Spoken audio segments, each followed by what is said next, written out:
Richards, United States Naval Reserve Lieutenant. Where I was working, I was accused of skipping my duty because all of the ladies that worked there had their sons in. I chose the Navy at that point in time. I applied for a commission and was sent to the Army Navy Engine Training School in Hartford, where I got my first introduction to military procedures. Beyond that, the Army Navy Engine School never really materialized because they had need for officers on aircraft carriers. The people I was with were all graduate engineers. I happened to be sent to the arresting gear and catapult training school in Philadelphia. When that went over, I was sent to Farmington, Washington for pre-commissioning detail on what turned out to be the USS Shamrock Bay, which was then called a baby carrier. The baby carrier was commissioned and went into service in San Diego as training for new pilots. That went on for a few months. We had our fun then. Most of the pilots did beautifully. Occasionally, they hit the deck. No injuries, fortunate. From that point, we went through Panama, got into a carrier escort division for Africa. We stopped at Casablanca, took off some planes that we were carrying, none of them airborne, and took on some other planes, Nazis, if you will. They were in working condition, but we took them back to the States along with the division that we came over with.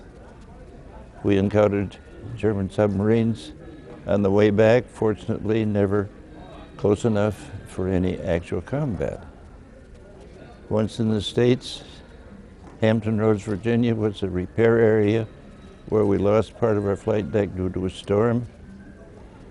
After that, we went through the Panama again and headed, the order said, west. West ended up being the Admiralty Islands, south of Africa, south of Australia. That was just prior to the Philippine campaign, which we also participated in, our first exposure to kamikazes. Fortunately, we came out without a problem.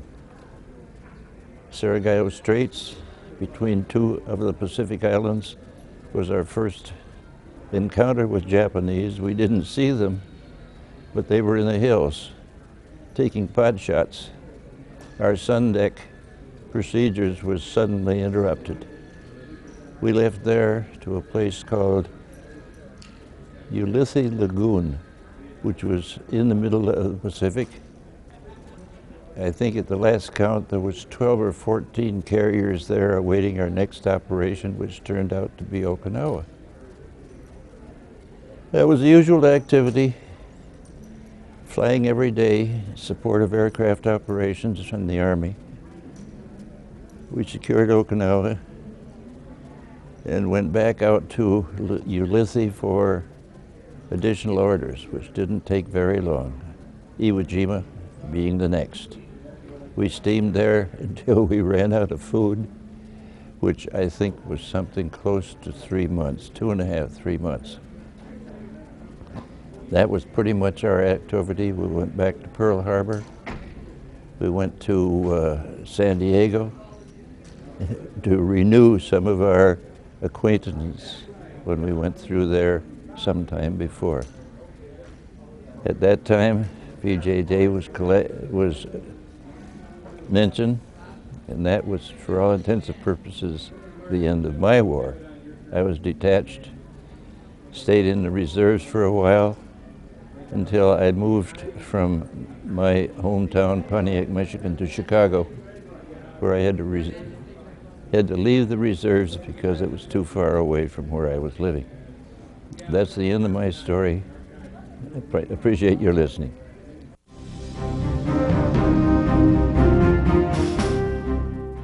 John Girolamo, gunner's mate, United States Navy. On D-Day was the proudest day of my life. At 4 o'clock in the morning, all the large ships, the battleships, cruisers are starting to bombard the coast. At daybreak, as far as the eye could see, there was nothing but ships.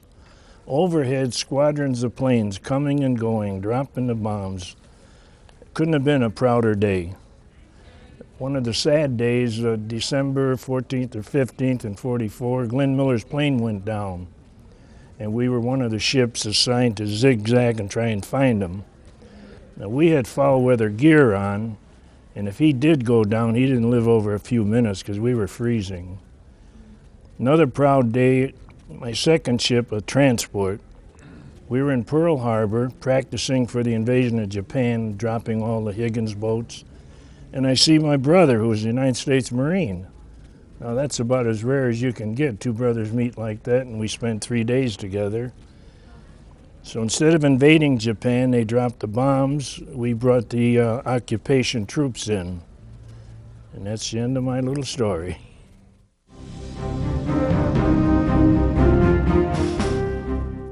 Combat Engineers, Army. The rank was Staff Sergeant. The name is Joseph A. Girolamo. I was drafted, but here's what happened. I was on defense work, and I was deferred. And so while I was on defense work, I was learning to be a die maker. We were training machinists for the Navy.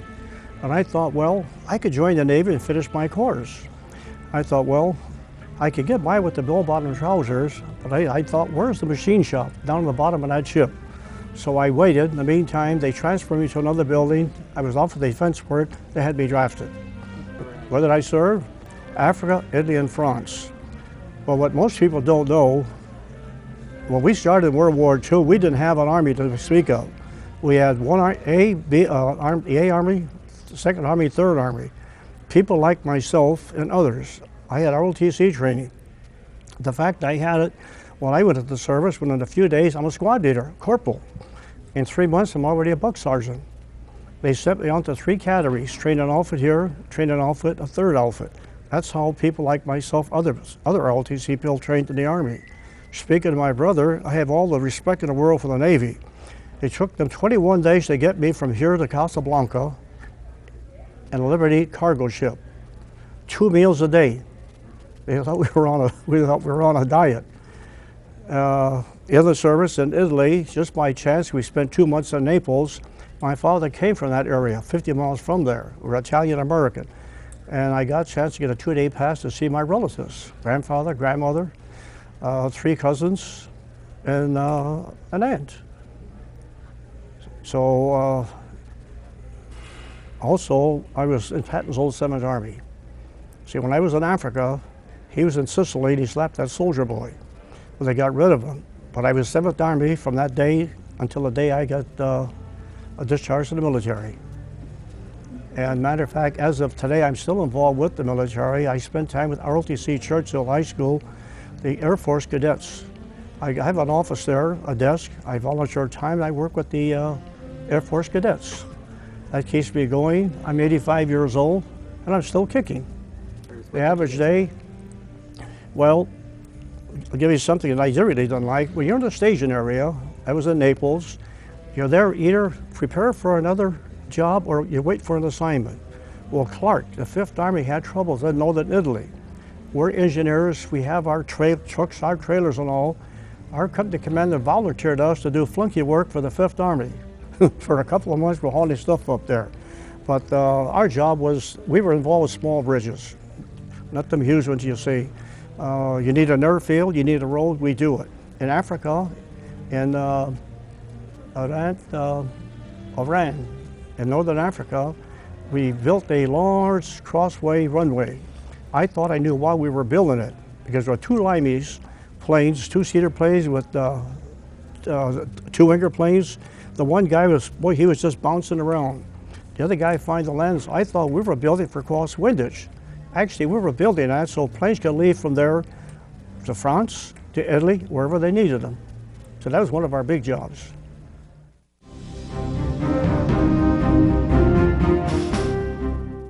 I'm Ann Whitworth. I was born and raised in Scotland, about 10 miles from Edinburgh, and there was a great shortage of men because Britain had been at war in the Middle East for some time prior to this period, and they needed people to women to help fill the ranks. And I always remember going into Edinburgh, this long room, and parading down the hall, this huge hall, to 3 very stern-looking naval officers and giving all my data. And anyway, I was called up, and I was sent to a place where they tested you, give you an aptitude test, and I was selected to go as an aircraft plotter. Do you know what an aircraft plotter is? Well, radar had just shortly been introduced by a fellow called Watson Watt. I'm sure we would never have won the war as we did without it, but because it could detect planes coming from enemy territory within 100 miles. And so I became an aircraft plotter, and I was sent to, first of all, to southwest England, where we were surrounded by American troops. Now you remember that General Eisenhower planned the whole thing, and he did that in a castle in Scotland called Tantell. I'm giving this place a good never mind. Anyway, he planned this whole thing from Tintagel Castle. The top floor is dedicated to his life, and there's recordings of his voice where he dictated what was supposed to be what as far as the whole war operations were concerned. And you can go there and listen to them. And anyway, I was sent to southwest England, and there wasn't much action there. And unfortunately, there was I shouldn't be mentioning this, but there was an officer there, tall, good-looking, very superior type, who had designs on me, I think, and when he finally asked me to come, well, he used to dictate over the phone to me. I could take shorthand, and he used to dictate over the phone, and I'd have to type, which wasn't my classification. And when he finally asked me to make his bed, I thought, well, that's it, so I reported him. So I was sent to south East England, the Dover area, which was the most dangerous area in the whole of Britain, because right across the water, the English Channel, was France, which was occupied territory then. And I'm trying to think back, it's so long ago. Anyway, the planes used to come over at night, and all our operations were done in the evening, because that's when the planes came over, although we were shelled by day. Of course, we were on their way to London, to bomb London and all the American troops and everything else. And so it was our job to pass the plots to the gun sites so they could be shot down. And I was there for about 2 years. And of course, when the American planes would go out and bomb the sites from which these planes came, the enemy would move their base further up the coast. They went from Cherbourg up to the different areas in France, and we would move to intercept. We went from Dover to Deal to Canterbury, Canterbury up to a place called Thorpe-le-Socon, and so on. And it was interesting. We were just completely surrounded by American troops. There were very few British. I think that, of course, there the Air Force was, and they could go out, but for the Army, they were all the west side, because at that time, I think that General Eisenhower had planned that they were going to Normandy, and they landed in Normandy, whereas the British troops were from the eastern area of England, went down over the Channel, and they landed on beaches called Gold and Silver and whatever. Anyway, oh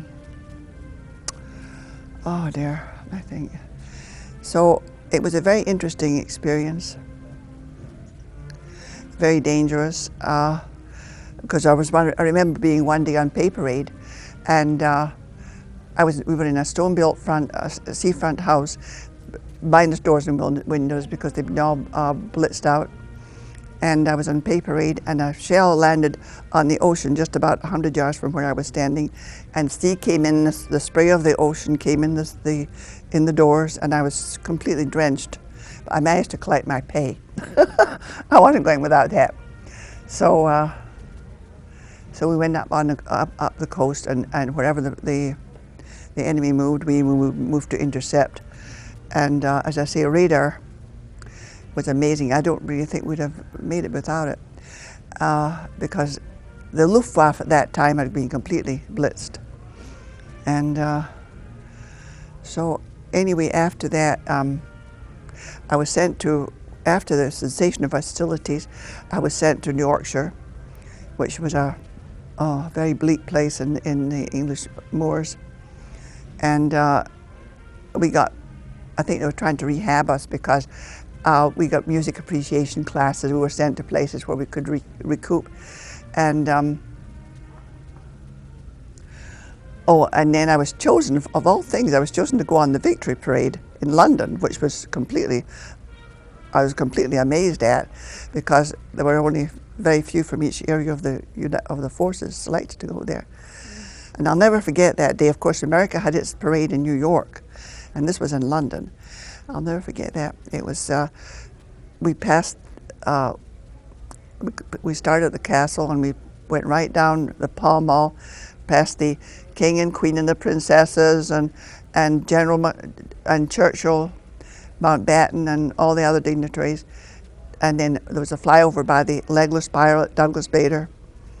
And it was really very sad. But it was a wonderful wonder. It was a wonder that we made it. It was, I mean, Hitler he thought he was invincible. And of course that was the end of it. And it's the end of my story.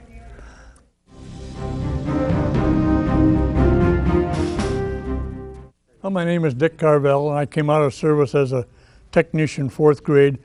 I was very fortunate. I had worked for the telephone company for a year when I was drafted, so as I say, I was fortunate to end up in the signal company, attached to the 9th Air Force, and spent my time in England, France, Belgium, and up into Germany a little bit. And really, that as I say, I was, by just being in the right place at the right time, I was in Paris 7 days after it was liberated, mainly because the plan was for the 9th Air Force, which was fighter bombers. They would move them up. Originally, they went up right behind the front lines, and the support troops, like I was in, were back. And then as the front moved, we leapfrogged the fighter planes, so we would go up. We ended up within about 10, 15 miles of the front. I mean, good thing they didn't try to make soldiers out of us, but I spent my time, as I say, in Signal Corps and communications. And here again, by being fortunate, when the war in Germany in Europe ended, they were going to take the flying forces out of the 8th Air Force and the ground forces out of the 9th, and more or less transfer us out to the 29th with B-29 in Japan. Well, we were on our way home when Japan quit. So after being home for furlough, they sent me a telegram, told me to take an extra 15 days, and then they didn't need me, so they kicked me out. So I actually only spent about 33 months in service, so I was rather fortunate. And when we got up there, we'd work like a Dickens in the morning, so we'd go to Paris in the afternoon. And of course, got a chance to visit all the Notre Dame and all those kind of places. And I think one of the biggest things that, well, it kind of shocked me originally. One of the times we got talking with a young Frenchman, and he said, okay, well, we've quit now, but says, we'll be fighting Germany again in another 30, 40 years. And I thought, gosh, what an attitude. But when you stop and think about it, history-wise, they'd been fighting Germany about every 30, 40 years. That it was a change, but it was, well, it shows the difference in our attitudes. I mean, we have one impression of things, and those people that have fought over there for all those years, they had a little different. But it was very interesting. And of course, we always have to tell, we had one older fellow in our outfit. Of course, most of us young kids, 20, 21, 22. And Tommy Buckaloo, the fellow, came out of Oklahoma I think he'd been a rum runner, and I don't know what his background, but he was a natural storyteller. I heard him tell the same stories, but every time had a little different twist. And one morning, Tommy didn't show up. We thought, what's happened to him? So we started trying to cover up. Well, come to find out, he'd been in Paris and going to catch a ride back with some truck driver that was hauling munitions up to Patton, up at Strasbourg. And the guy had 3 bottles of brandy. Well, Tommy didn't get back until the next day. But, some of those kind of things that made for fun and made for an interesting, but yeah. It was very interesting. I mean, I got back, I've seen back to a couple of times, went back to Europe to see some of the places that I'd been at. Because when I was in England, I was near Bath, and then we were up near Oxford, and it was different things that were very interesting.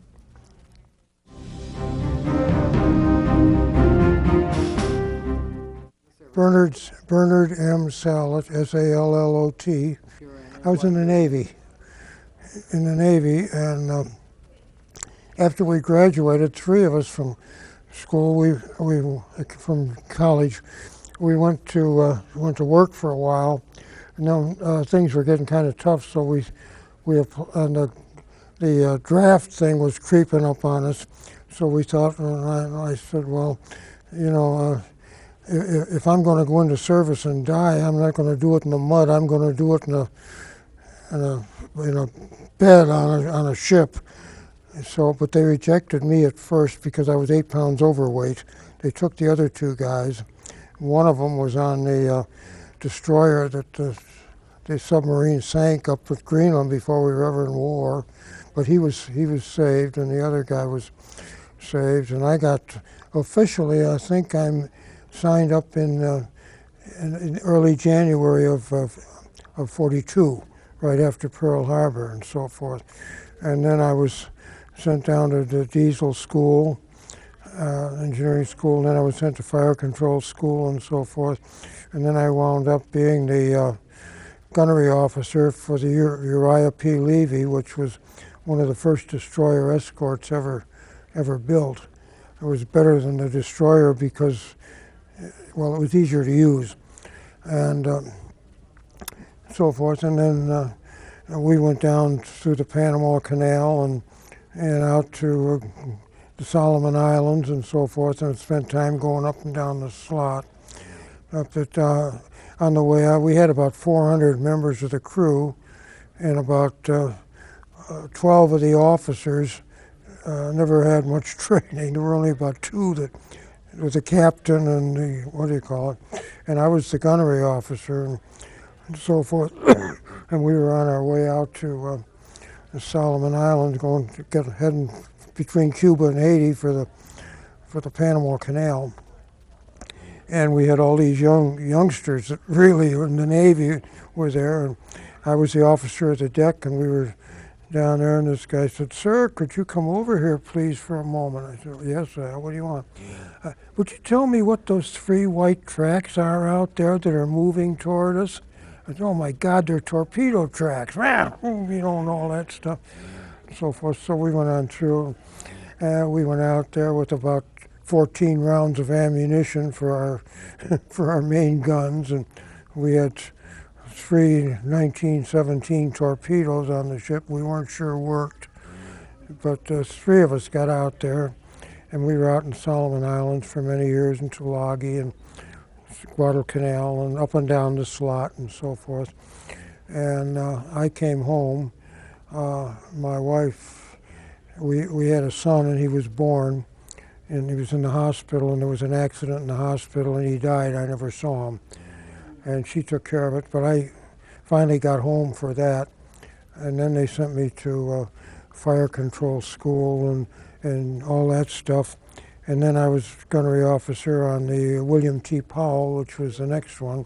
And we had all the necessary things and so forth. And then that ship stayed in the Atlantic, and we used to take 100-ship convoys along with about 10 or 11 other protection ships into the Mediterranean or into the Red Sea or into Algiers or the North Sea or whatever. And that was the William T. Powell. I was the gunnery officer on that. And we were doing quite a bit of work in that and so forth. And we were, our ship, the William T. Powell, we were in Brownsville, Texas, being outfitted with the latest equipment, radar and everything. Excuse me. They were preparing us for the invasion of Japan.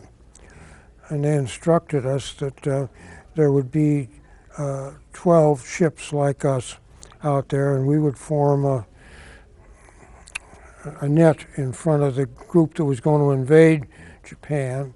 And if we were shot up or sunk or anything else, don't expect to be saved, you're done, period, that's it, and so forth.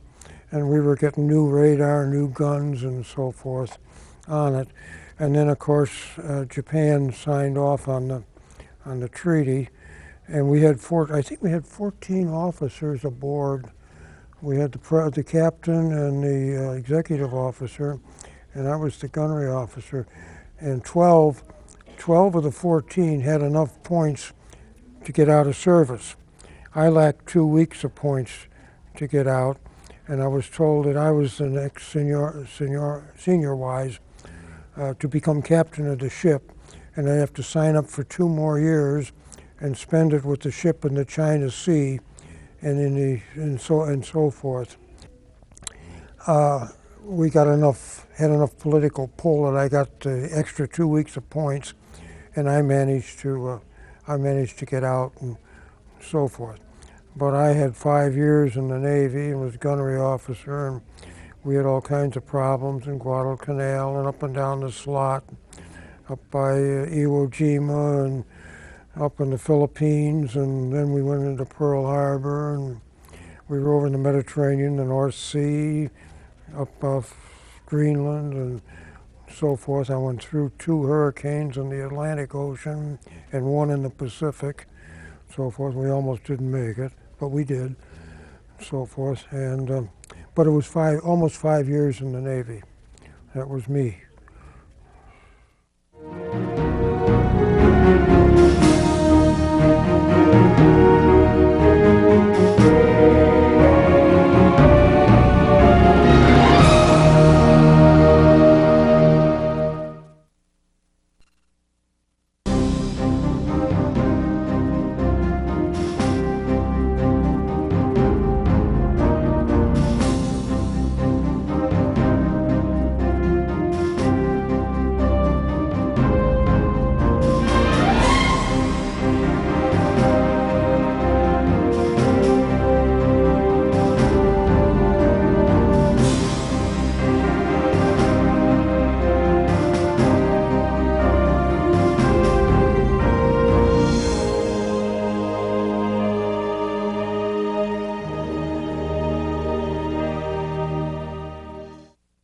My name is Redmond Rock, and I was a radio operator in Headquarters Battery of the 384th Field Artillery Battalion, which was attached to the 103rd Infantry Division, and we were in Europe.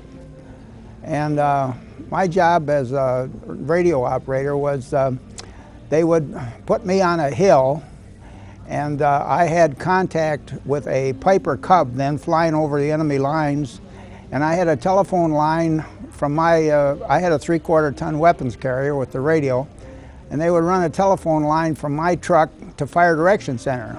Well, Fire Direction Center was in a sheltered area, but since they were in a sheltered area, they couldn't use a radio down there because the transmission and reception was no good. So they had me up on the hill, and then the Cub would call me with fire missions, and then I would ring Fire Direction, say fire mission, and then I would operate my radio so that the Cub could talk directly to the Fire Direction guys, and the Fire Direction could talk directly to the Cub. And that was principally my job. And one afternoon, no, it was a morning, Fire Direction called me and said, get hold of the Cub. So I went out on the air and called for the Cub, and no answer. And I called Fire Direction back, said he doesn't respond. So they said, keep trying. So after about a half an hour, I called back. He said, he's still not responding. So they said, well, never mind. So they called me later on in the day and said, forget it. But then I found out that he had been observing fire for an infantry cannon company, and one of their rounds had hit the plane in midair, and that was the end of the Cub and the 2 people in it. But it was, as you know, in the artillery, you don't have that M1 rifle, and you're not out there with the enemy. And we were back far enough, but we had to contend with 88 shells from the German guns and mortars, things like that, and mines. And but it was the guy with the rifle that did the dirty work. So it was an interesting experience. I don't know if I'd say good, but it was interesting. Yeah, right.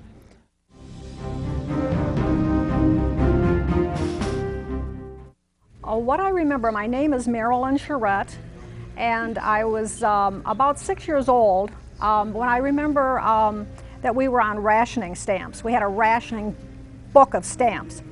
And I remember asking my mother to buy certain things, and food, for instance. And she said no, because we've already spent those stamps. And I said, well, why can't we take the car and go somewhere? And she said, because we don't have gas stamps. Everything depended on stamps in those days. I remember that very clearly. I also remember then when I was just slightly older than that, we moved up here. We were originally from the southern part of Missouri, in the farmland, which was good because we raised a lot of food. But then we came up here, and my mother worked in the war plants. My father went to war, and she worked in making amphibians. And she was very proud of that job because the majority of people were women, and the women did very well. They handled the plant, and they were successful. And she really felt that she was a very important part of that. And her name was Rose, so of course it was Rosie the Riveter. And those are my main remembrances of the war, and what part I was just like on the outskirts of it, watching.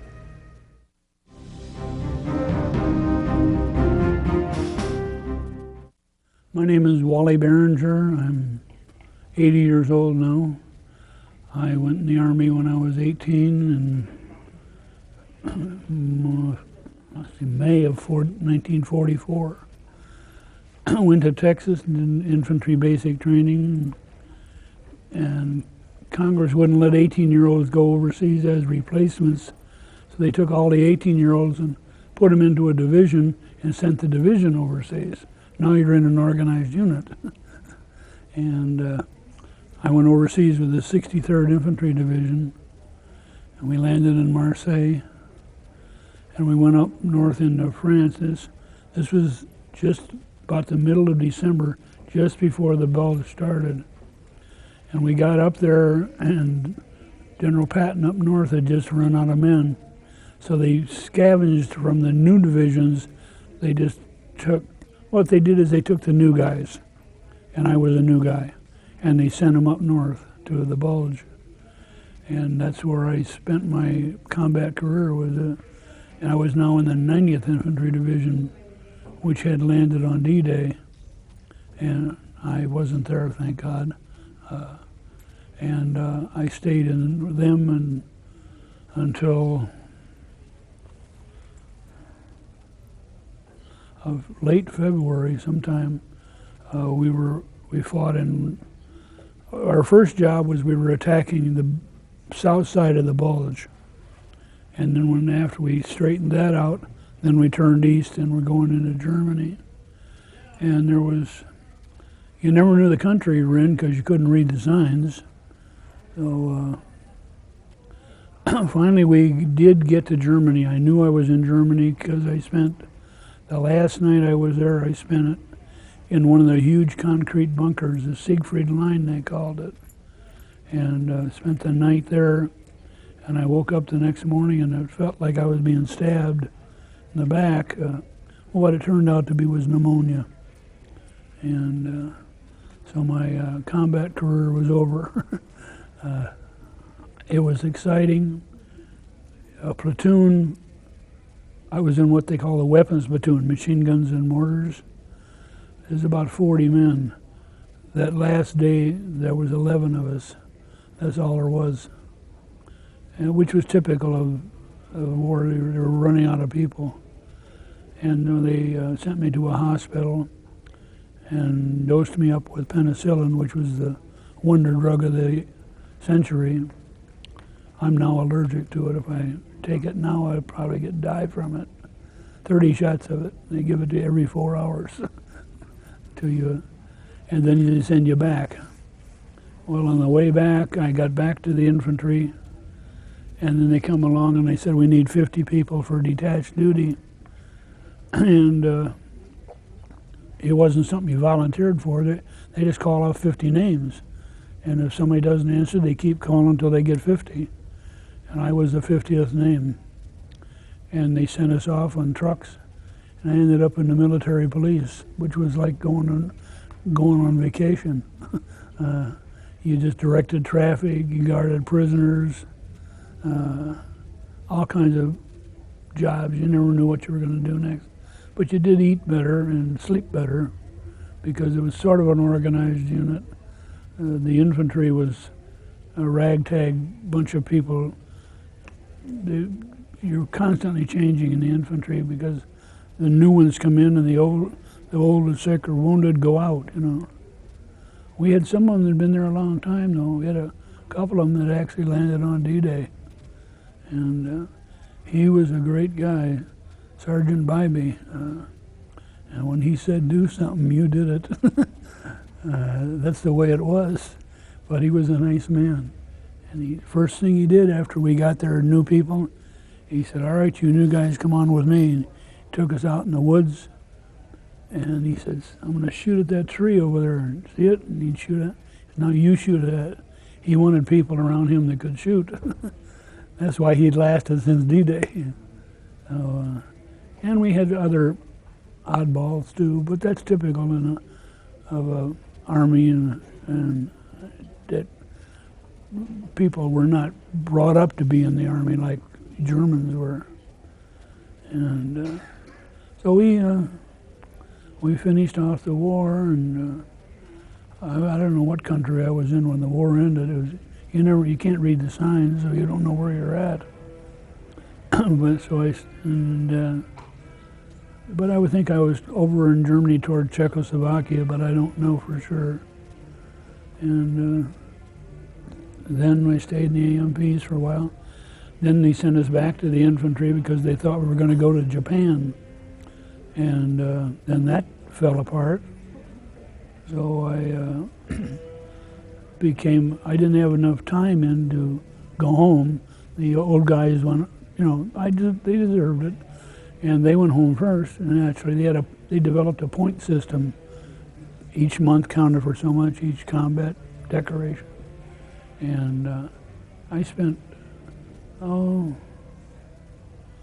year maybe, a little less than a year, I don't remember exactly. And I came home in 46, the middle of 46 as I remember. But it was exciting, and one of the good points was they developed a pass system. You can go to Paris, you can go to London, and the prize ticket was to go to Switzerland. So I put my name in for Switzerland, and I was about ready to go home, and my name hadn't come up. So I talked to a couple of people, and I did get to go to Switzerland. We went to St. Moritz, of all places. Of course, I didn't ski. And looking at those mountains, I'm glad I didn't. Because I'm telling you, they're straight down. There's nothing like that in Michigan. That was an exciting time. And it was just like everything was nice and bright and clean, the people. And almost all the Swiss people speak English because it's a big tourist language. So it was an exciting time. The part in France and Germany, I don't want to go again, but I'd go back to Switzerland. But, I got out, came home, went to college. got married. There she sits over there. 6 little kiddies. She was a war widow, by the way. Her husband died, and he came home from the war and died, and she had 2 little kiddies, and I knew her, but see, she's older than I. Yeah, 15-year-old boys don't date 18-year-old girls, you know how that is. But we did get together, and we did get married. We had an anniversary last week, 56 years.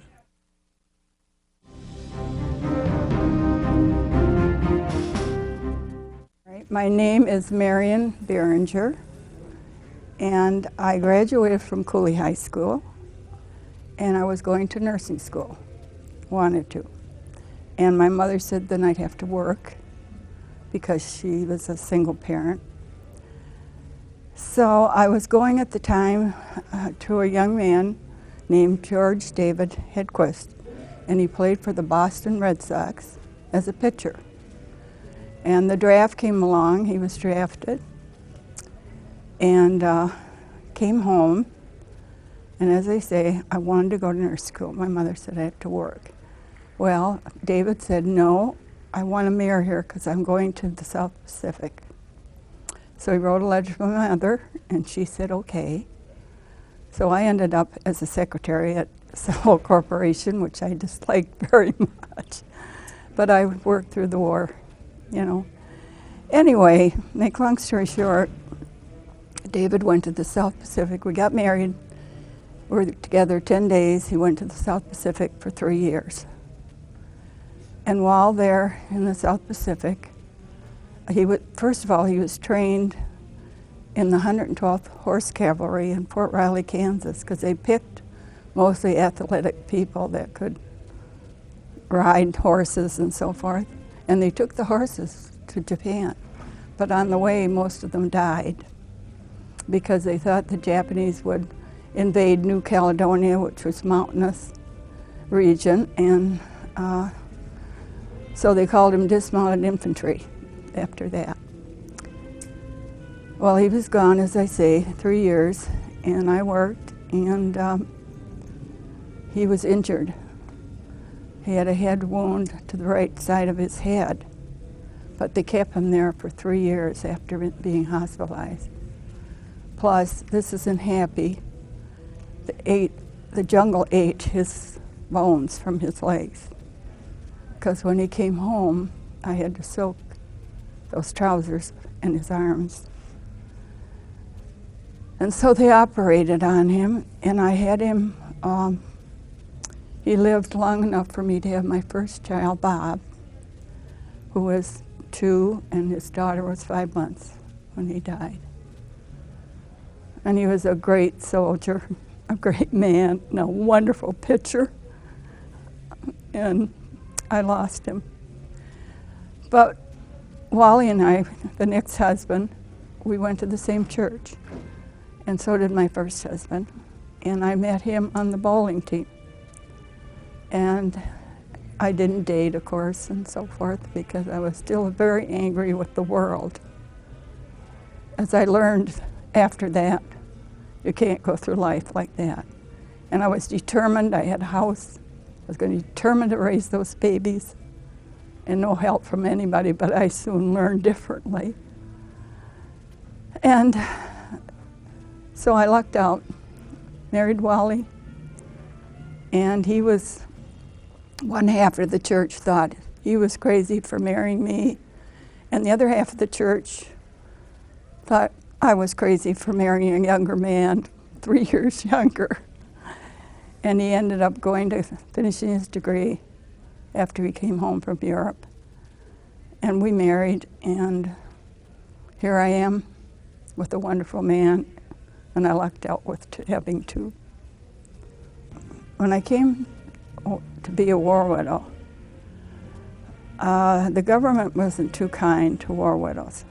And I hate to say this, but seeing you're asking me, I'm going to tell you. I rode the Woodward streetcar with 2 babies, bottles and diapers, down to where the VA hospital is at this time. There was one office, and you sat for hours waiting to have someone hear you about being compensated for this, because I had 2 babies to raise.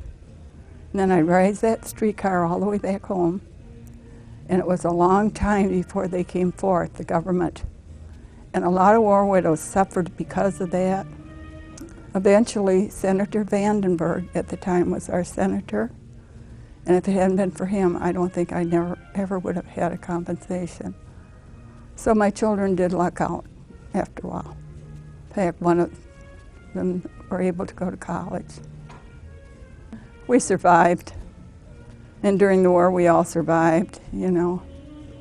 I rode streetcars and buses. I didn't have a car, of course, and we knew the kids were overseas fighting the war. We had to fight our own war right here and be satisfied with the way life was.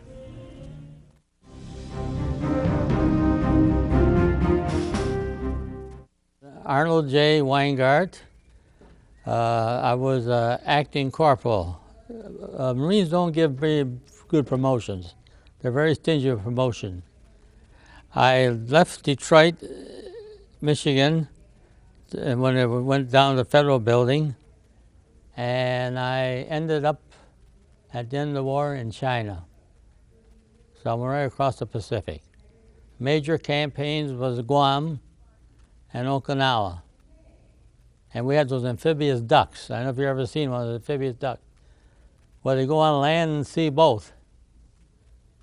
You go down into the beach, and when you hit the water, you put it in a prop, and it goes right out to the ship. And then they'll load the cargo net right down on your dock area, the cargo area, and you would go into shore.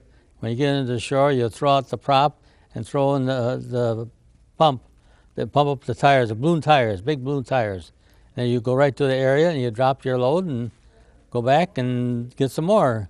And we took wounded out to the hospital ship, and a lot of times we would be able to stop one guy, get off the dock and go get a good square meal in those merchant ships. They really accommodated us. And on Guam, I really saw death right next to me. I looked down and there was a guy with his head half blown off. And that was, oh boy, that was enough. I was ready to go home. And then we went to Okinawa, where they had the Japanese Zeros coming in on us. And we were living in one of those shacks, one of those little stone buildings that all the civilians all left. And that was the worst time when I saw the civilians throwing their children down on the rocks, and the mother and father would jump after them because they said we'd eat them. They had them brainwashed. And that was really the time I really broke down. But other than that, I've seen death very, very frequently. And I was out in the yard. We had the farmer's yard. There was a sow with 12 little piglets. I already wrote that in his book. And we had a boy from South Dakota, a farm boy. He knew how to slaughter animals. So we had fresh pork from the day we got there to the day we left. No more little piglets left. So old Mummy was all by herself. But it was an experience that I wouldn't want to ever see anybody go through what I went through. And I was lucky 3 times. I think I would have been a guy right alongside me got hit by a sniper. And, it's either him or me. And they got him. And one other time I was on a merchant ship, and they have those guide wires that hold the loads back and forth. And the guide wire came loose and hit me in the back of my helmet. I went right across the deck. And I think I had a real good headache for a while. But I would go to the med because it's come with a headache. I mean, there's guys wounded and stuff, you know. So I just got over it. So that's about it.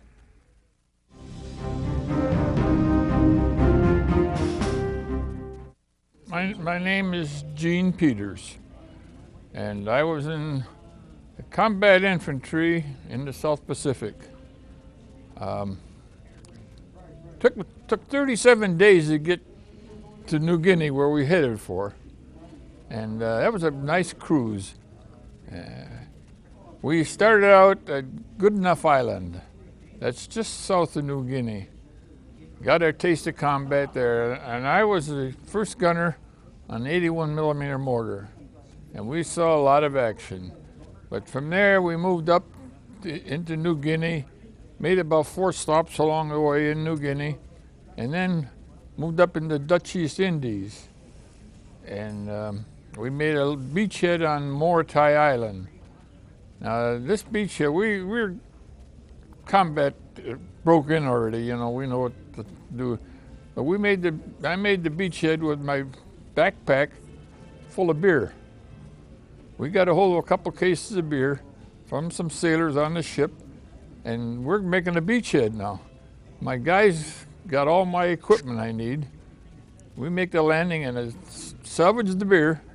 And that was great. So anyhow, we stayed there for about 6 months, got established an airstrip, and that was where the 5th Air Force, I think it was, went over to started the Philippine invasions. And I never saw so many goddamn ships in my life as when we were coming in there. The whole Navy was with us. Our next move was the landing in Mindanao, which is in the Philippines. And like I said, total overall, I spent 2 years in the Pacific, in and out of combat. And one other thing, on my 21st birthday in the Philippines, we were in a goddamn hole. We used to dig nut foxholes, emplacement holes, you know. And I had been accumulating mail from home. And my mother said, I wrote constantly, always end it with please send, something, anything, whatever it is, because they couldn't send anything over to you unless they had this request, which makes some sense. But anyhow, she was taking a loaf of rye bread, hard crust rye bread, slicing it in half, taking half of it out and putting whiskey in there for me. 21st birthday, I'm breaking open this whiskey and a few other canned things there in a foxhole. That's a hell of a place to spend a birthday, isn't it? But anyhow, I made it through, cut up a little bit, but that's about it.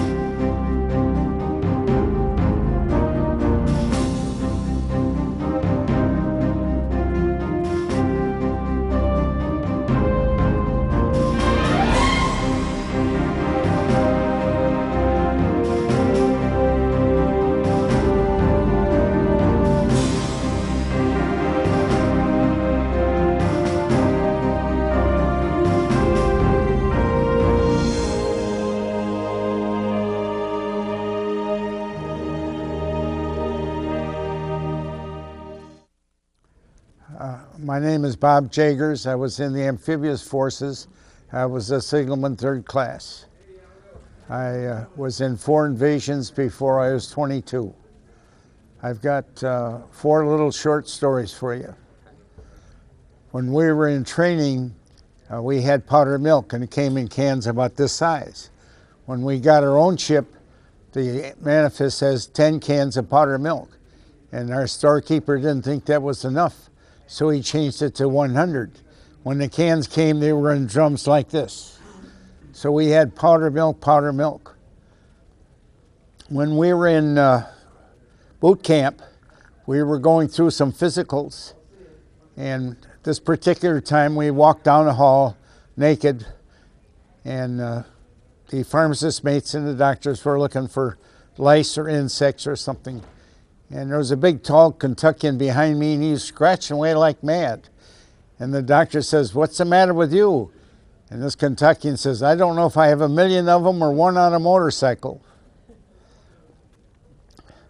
Shortly after the invasion of Salerno, we were to enter the harbor of Naples.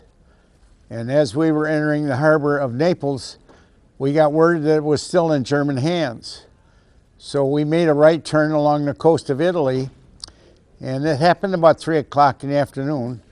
And as we were going down the coast of Italy, the Germans fired at us with a battery of 88 millimeters. We had British troops on board, and the captain got onto the PA system and he says, "Don't be afraid." He says, "I've been in this army 12 years and the Germans don't know how to shoot." And just at that moment, we saw the puff of the guns, and that captain tried to dig a foxhole in the steel deck.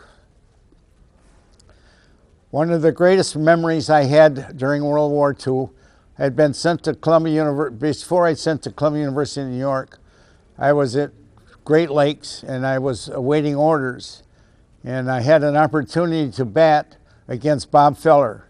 And I actually got 2 hits against the great Hall of Famer Bob Feller. That is my story. Thank you very much.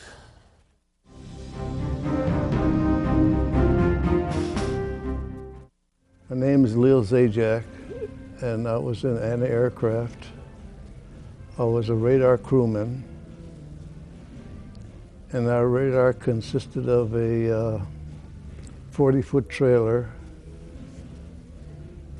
Like the back panel of the trailer had like a desk the whole width of it, and above the desk was all these panels of electronic stuff. And what the radar does, it senses where a plane is and tells the guns where to shoot. Now, they got radars on the back bumpers of cars that tell you how close you are to other things. Anyway, there's a big difference between that back bumper and that big thing, you know. And one time we were at it was Laguna de Bay, they called it in the Philippines. And the Japanese were going across the bay on their boats to support the troops that were fighting. And the infantry had gone through this area south of us, and north of us was where the troops were still fighting, you know. So these troops that weren't killed or captured were trying to get over to the other side, and they're going across on the boats. And we had our guns trained at like above the water, just above the water, and we could see on the scope was like a green line, and when you run across, when you had something in the scope, it became a pip on that scope. Well, when the gun fired, you could see a smaller pip go over to the big pip, and if you hit the boat, the big pip disappeared. And we did that all night. We were shooting at these boats going across all night, and then like in the morning, the natives of that area had their canoes on the shore. They were like laying in the sand, like with the open part of them facing where the guns were coming from. Well, the concussion from the guns busted all these boats. They were like split open. And like later on, the next morning, we found the boats that were broken, and the next day, the mayor or whoever was in charge of the town came over with a group of people behind him, like a parade, and he was the mayor, so he had this great big hat on with fancy things on it, and they negotiated to replace the boats. And that was the last I heard of that situation, you know. And when I was in New Guinea, they used to have to, we were like on the edge of the jungle, and they carried water in by truck. We had no fresh water, so they carried water in by truck. And we had a first sergeant that he was Irish. His name was Foley. He had flat feet, but he marched along with all of us whenever we went on bivouacs or whatever. But when I went to take a shower, I took showers pretty regularly. And he would say, there goes that Polak trying to learn how to swim in the shower. And that's about it, I guess.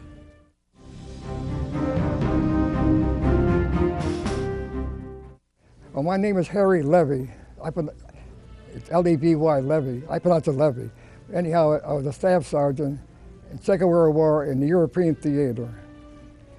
And I ended up in the 80th Infantry Division, Company D, 3rd Army. So I was in northern France, and we relieved the Bastogne in Belgium and into Germany. And I remember a few incidents. I ended up being a staff sergeant because I was a corporal, and we went to attack one time, and only 8 of us left out of 40. So they said, we're going to make you a sergeant or staff sergeant, and if we give you something to do, you have to do it anyhow. You might as well take the rating so you get a little bit more money per month. It's no big deal about that part. But one incident, so in the 81 millimeter mortar, each part weighs 45 pounds. The base plate, and then you got the tube and the bipod. Each part weighs 45 pounds rather, and you carry it on your back. Plus you have an M1 maybe and a couple of grenades. And going into when you're a staff sergeant, and I am an observer for the mortar. So when I get out in front of the mortar, there's no one in front of me but the enemy. So that's the other thing to think about. And then one time he went to attack, and I had the corporal, he was a gunner. Corporal Redding was a gunner. And he came up to me that morning. I knew ahead of time we're going to attack. He said, Sergeant, I'm not going to make it today. This is his word. I said, we're all going to make it. What are you talking about? So it happened that time we got shelled pretty good. The Germans really shelled us. And he was right next to me. Now they stopped shelling, and what happened was they stopped for a few minutes, and he got up a few seconds before I did. He was right next to me. And a shell came in there, and he died instantly. And that's a funny feeling to have somebody tell you they're not going to be around anymore. And that happened. And that's one incident. And another incident, well, I got a couple of pieces of shrapnel in France in my arm. I got a Purple Heart for that. And then one incident, we came up to some woods, and I know that there's no one in there but Germans. There doesn't supposed to be anybody but Germans in the woods. So I fired some rounds in there, and there were tall trees all around. It just happened I had a field artillery officer next to me at that time. Usually you don't have anybody next to you. And a big ball of smoke and fire came up over the trees. So it had to be ammunition up because nothing goes up that high. And it just happened that, I don't know, nobody noticed it or something. They never said anything. I was in 3 major battles. It's on my discharge, 3 major battles. And I got as far into Germany, France, the part of Belgium and Germany, and I got frozen feet or trench foot, they call it. And from there, I went back to a hospital in Paris. They flew us to the C-47 for about a month, and then in London for about a month. And I always mention to everybody, I know what happened to me. Somebody upstairs was watching me, or I wouldn't be here. You don't last that long in the infantry, period. No. And one thing I found out, at least I'm pretty sure, that they didn't take anybody in the infantry, especially combat, if they're 50 years old or older. I don't want to say nothing about that part, but anyhow, another incident. Oh yeah, I tell everybody, whatever happens to you, somebody is worse than you are. Because I went back with frozen feet, and I had all my toes still left. And people, the GIs, someone didn't have any toes or even no feet. So, and I never thought, anyhow, when I went into service, before I went in, see, I talk too much, and I talked myself into things. I said right away that I am going to end up in the infantry. So indirectly, I talked myself into being in the infantry. And I don't know what else. I was in the combat area 18 months. I have 3 strikes on my arm for 18 months combat area. And that's the main things that happened. Oh yeah, and I pulled one of the soldiers in the squad out under fire. And the Germans didn't fire on us. I don't think the SS fired on them. They fired their own soldiers. Because we let them get their wounded out, and they let us get on without firing us. And that's the main thing that stands on it. And I can see it like it was yesterday, and that's over 60 years ago. Now my wife asked me what happened last week. I don't know what she's talking about. And everybody's the same way. It seems like it's that way anyhow. Because this is a thing that you'll never forget. And I'm lucky that I came back in one piece. Pretty hard to do it the last 1 month in the infantry. Not as long as I was in there.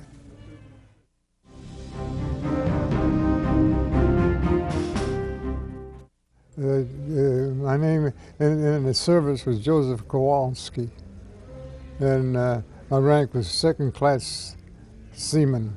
I was in Pearl Harbor in 1941, and I was aboard ship, and when the Japanese came over, when they attacked it, well, my ship was one that the submarines sank, and I was 3 decks below.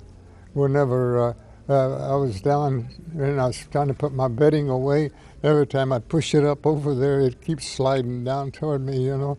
So I looked around, and the ship was already on the side. And I said, I better get the hell out of here, you know. So I started out, I got out, and I think God held that ship up on its side until I got to the top deck.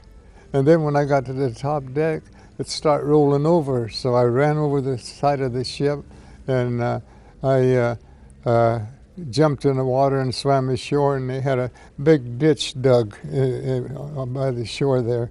I don't know what it was for, but that's where a bunch of us got into this ditch. And we was looking for some ammunition and some guns, you know, and we went ashore, and all the officers that was in charge of that stuff, everything was locked up, and they was on the shore on liberty. So I went back and got in that ditch, and I was waiting. And if I could have got a machine gun, I could have brought down 30, 35 planes that the second time they come over, because there was a tree right like over here, and they was right at the top of that tree. All I had to do was just hold the trigger and bring them all down. And that was the end of it.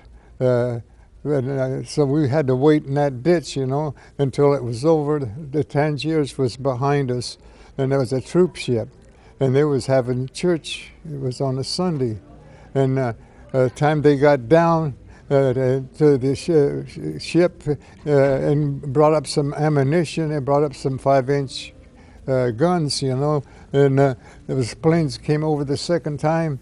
Well, they was shooting them out of the air. You could see the Japanese, and they were so low in their planes, and they were shooting them, and they just blew apart and fell in the water.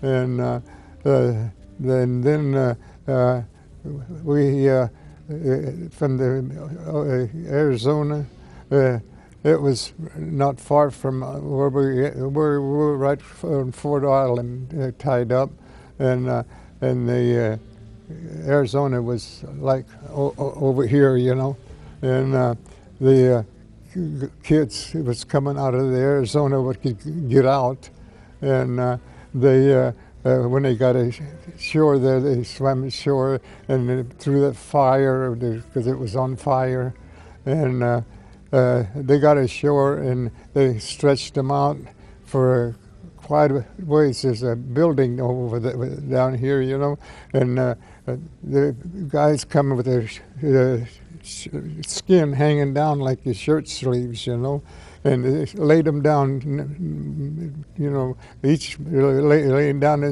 They were crying, they want a drink of water, you know, and the doctors that were there, the Armistice mate or whatever they were, you know, they said, don't give them no water, you'll kill them. So they laid there all night, and 60% of them died from exposure, you know. and it was sickening. You know why?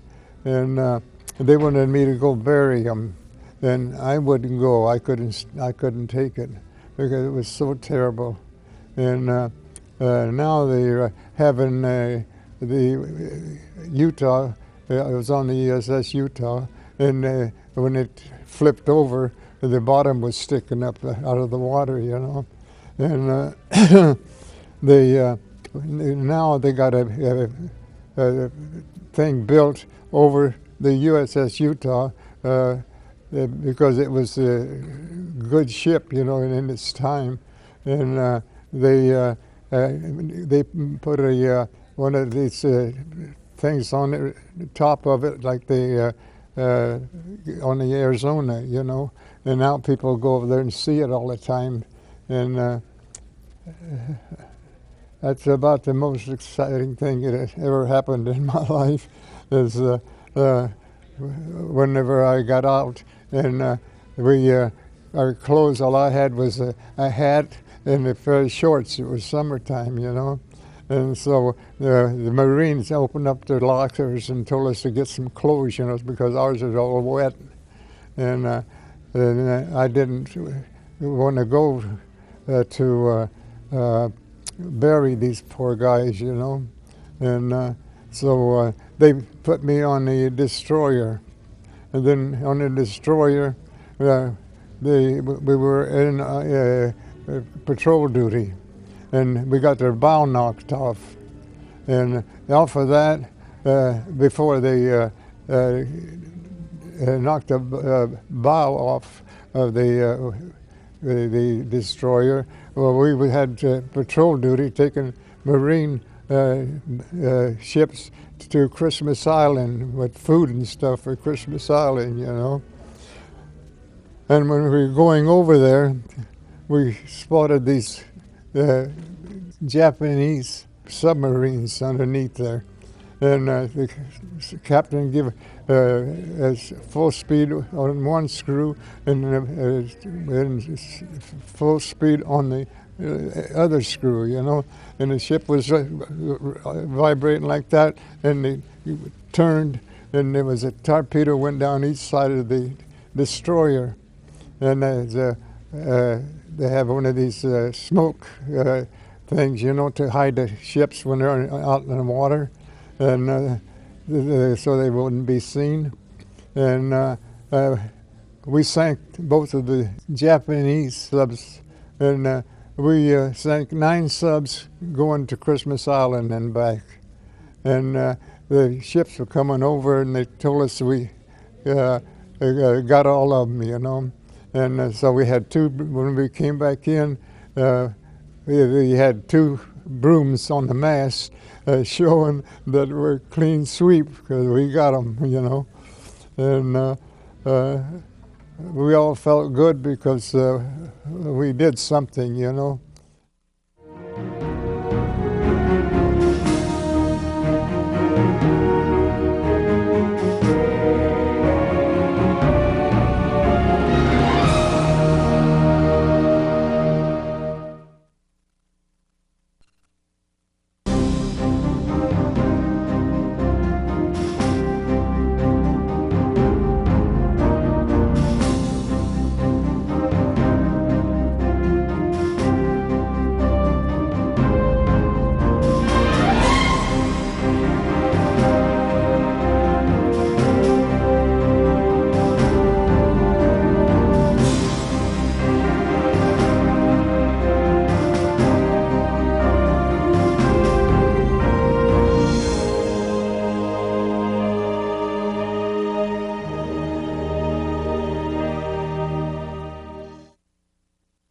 My name is George David. I went into the Army in 1951. I served during the Korean conflict. I was inducted in Kentucky. I was part of the 101st Airborne Division, the Screaming Eagle. I took my basic training with them. I went on to Camp Polk, Louisiana. I became a corporal. I was an ammunition specialist. I went to Aberdeen, Maryland, took my training as an ammunition specialist, and was discharged after the Korean War ended in 1953.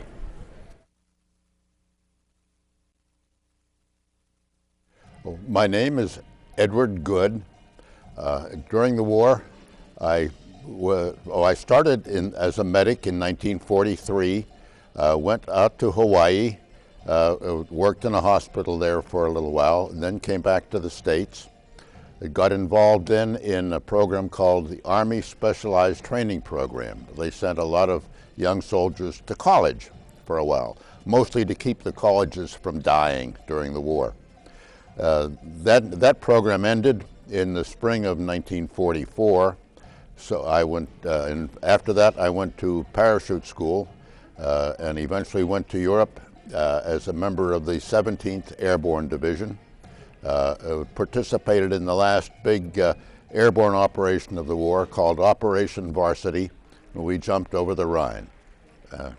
And then in 1950, I was recalled to the Army and spent a year at Fort Campbell, Kentucky with the 11th Airborne Division.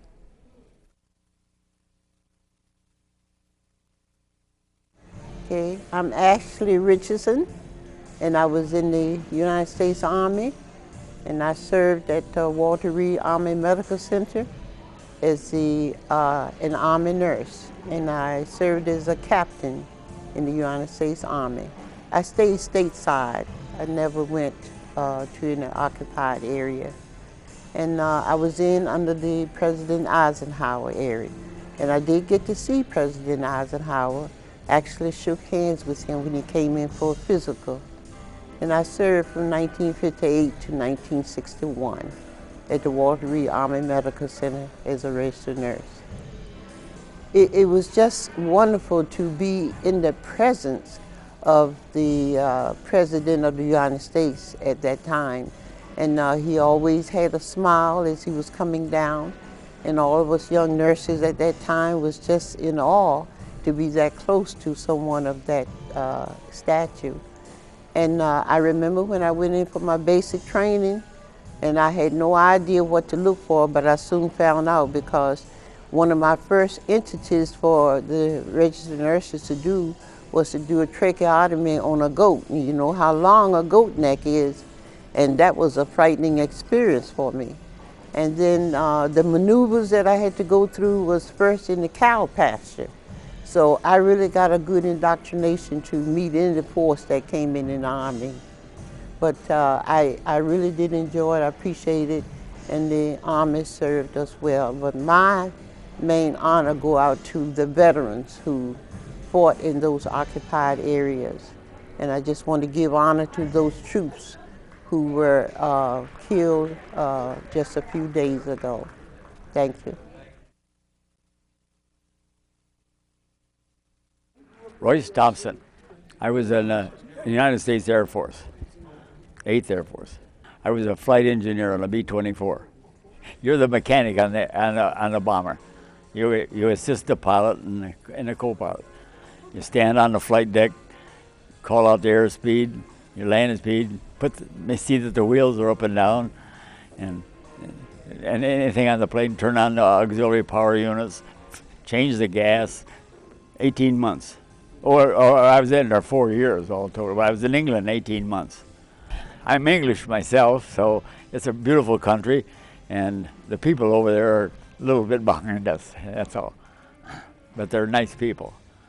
I got out in 1945, after the war was over in Europe. I enjoyed it. I mean, I never was hurt, and I had a good time over there, really.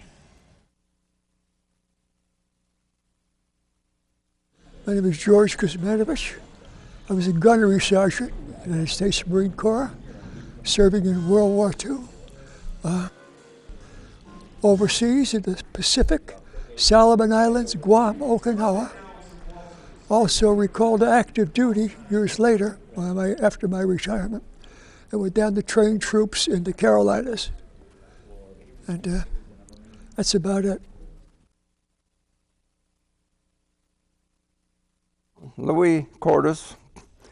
I was in the Army Air Force, World War II, in India and Burma, which was a theater war there with China, Burma, India.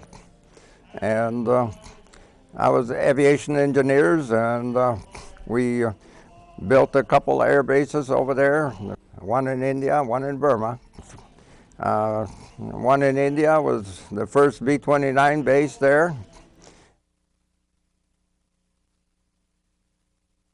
My name is Donald Rohde. I was in the United States Navy Air Corps during World War II. I served 3 years in the Pacific. We covered under Task Force Unit 58 with Chester Nimitz. We covered Saipan, Tinian, Guam, Peleliu, Leyte Straits, and Okinawa during our time in the Pacific.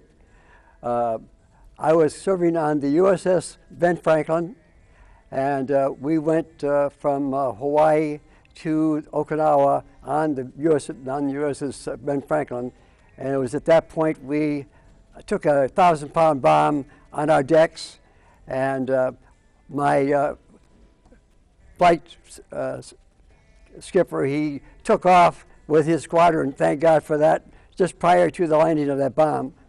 And when we came back, we saw nothing but smoldering ruins of the USS Ben Franklin. When we asked Chester Nimitz, where do we park our plane? We're almost out of fuel, and we have to put down someplace. He said, go to CV-19, which is the USS Hancock, and see how well you can get your plane down safe and sound. So that's precisely what we did. During that period of time, during the Battle of Marianas Islands, we had news from the submarine in the Philippines that the Japanese were sending a task force out to intercept us from invading Saipan. So we got together 262 of our planes from our carriers, and we went out and met them. And this became known as the Marianas Turkey Shoot. And we shot down 405 of their planes, and I was able to get between 5 and 9 of myself. So I guess that could be classified as a real wingman. But as far as I was concerned, I was protecting my pilot, and that's all I was concerned with. I was so proud to be able to serve in the Navy Air Corps on the carrier. And the fellow that I served with, Bob Russell, he was my officer when I was taking gunnery training down in Jacksonville, Florida. And we lost each other until such time as I was motioned to come aboard the USS Ben Franklin. And it was at that time when I saluted this officer, deck officer, I looked up and here was Bob Russell. It was quite a coincidence. And he said, now you wonder why you're on here, this carrier? Because I selected you. You are going to be my gunman. So you make sure that you protect me and I'll protect you. I served, I thought, very well, and I was proud to do it. It was quite an experience. I grew up from just below 18 years of age to 20 years of age when I finally ushered out at Grosse Ile Naval Base. Norman Gaynor, U.S. Navy, right after World War II. I wound up in San Francisco after training in Chicago. Took a train all the way to Frisco. It took 5 days. And the training helped me to work on LSTs. So when we got to Frisco, a bunch of us got into LSTs, and we took them out of Frisco down the Pacific through the Panama Canal yet, and wound up in New Orleans, and we docked the 5 LSTs and filled them full of ammunition that's deteriorating. And we took them out to the middle of the Caribbean, took it out to the deepest part of the water, opened up the LST doors, and pushed all the ammunition outside. We did that 5 times. So, and that was something. And then my captain says, your time is up. You either stay in the reserves or go into regular Navy. I says, I'll stay in the reserves. He says, okay, you go home then. So I said goodbye to all the girls in the ports and got on the train and all the way to Detroit and loved it, going home.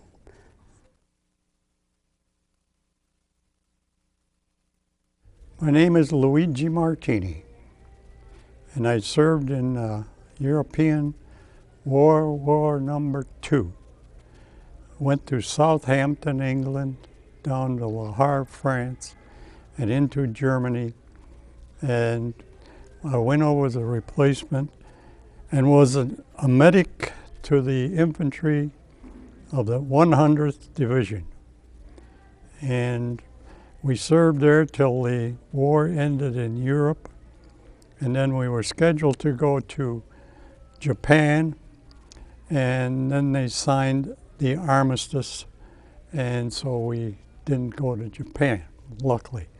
But I did stay in Europe and in the Army of Occupation.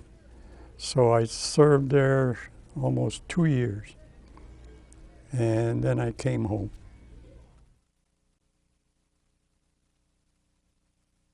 My name is Bob Harala. I served in Korea from 52 to 54 in the United States 7th Infantry Division, 31st Field Artillery Battalion.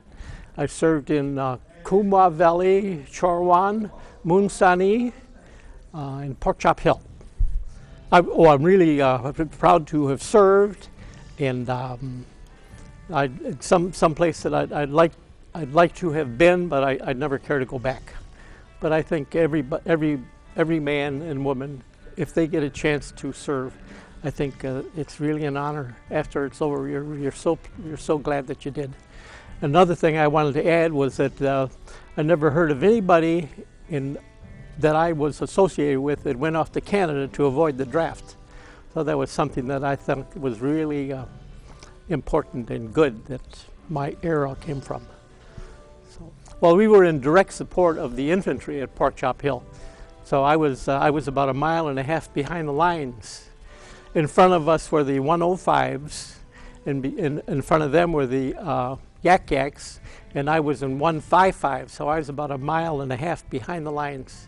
But we got shelled, we got our share of, and we had to move every 45 days, so their intelligence wouldn't pick up our location.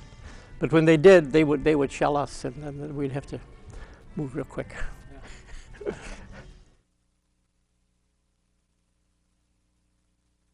Hi, my name is Lee Shawman.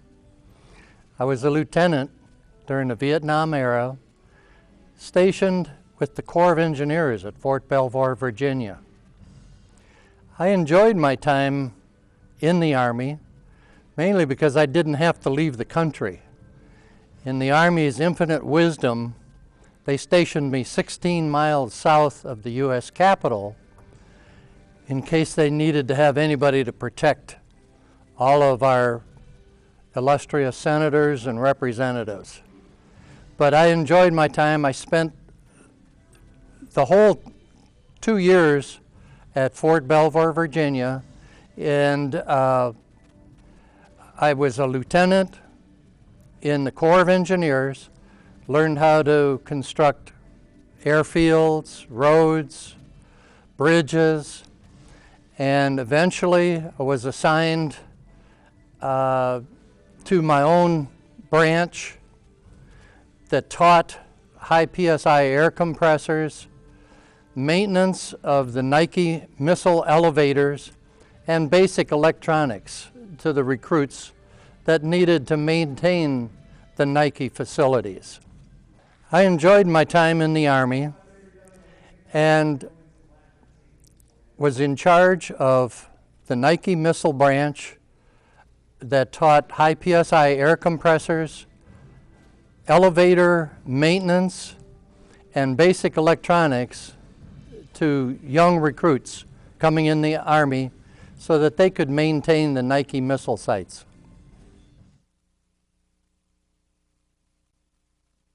Hey, my name is Skip Williams. I served in the Navy during the Korean War. I was stationed in Norfolk, Virginia at the air station. I was on different carriers at different times. Probably the longest at one time was on a carrier was about 3 weeks. Other times it was maybe 3 minutes. Just would land and then take right off again. I was a crewman on a TBM-3R, which was a World War II bomber, but they took out the bomb racks and put in luggage racks. So we flew the VIPs aboard, senators, admirals, and a Norwegian general once. And we flew supplies out to the ship, sometimes medical supplies, and other times plane parts. We would rendezvous with the carriers off the coast. Some of the ships we landed on was the Midway, the FDR, the Antietam, the Wright, the Wasp. And we did land on the Antietam, and that was the first carrier that had a canted deck. And that was probably 1952.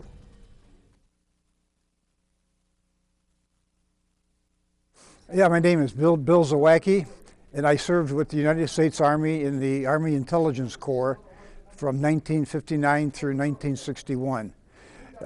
We did mostly analytical work on all parts of the government and the armed services.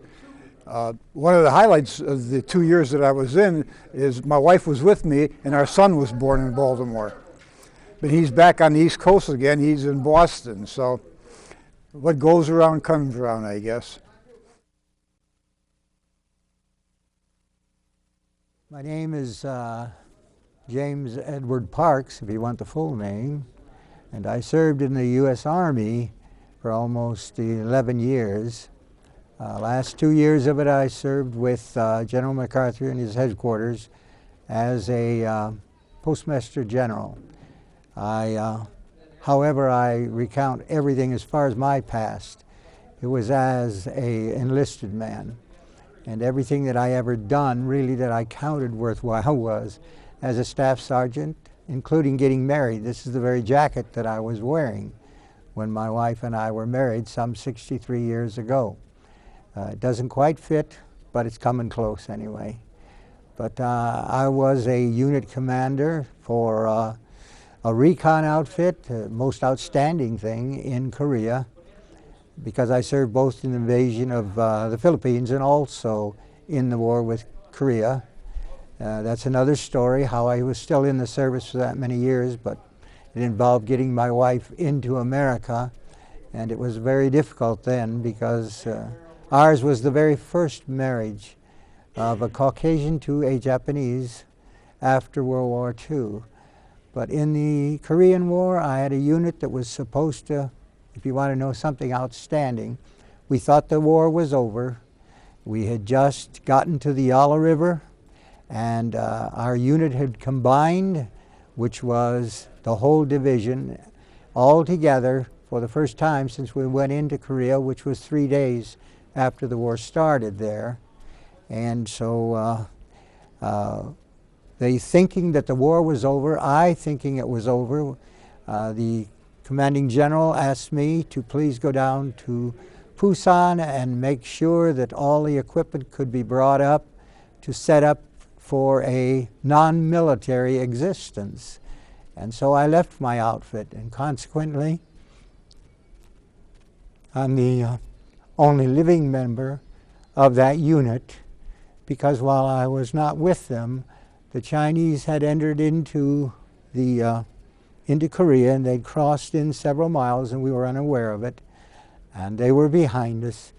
And so when I left, my outfit, as usual, went up to that border where China and Korea joined, and I was not with them, and they let them get there, and then when they tried to leave, every man was killed. I didn't think it'd still bother me. Yeah. It does, but that's in the providence of God. He had other things for me, for my life, but I enjoyed the military, and I enjoyed serving with General MacArthur, who I knew quite well, for the 23 months that I served with him as Postmaster General after I entered the Department of the Army Civilian Service. We had rank, though, just like everyone else. And I enjoyed it. I would have still been there. Well, no, I wouldn't. I'm 84 gone. I'm 40 anyway. I wouldn't still be there. But it was because of my wife. They just, at that time, they did not allow Japanese to marry Americans, and we had done it, and it was, in a sense, illegal. So we fought battles for 5 years just getting her here. But the military, the United States military, is one of the greatest things that I ever count in my life.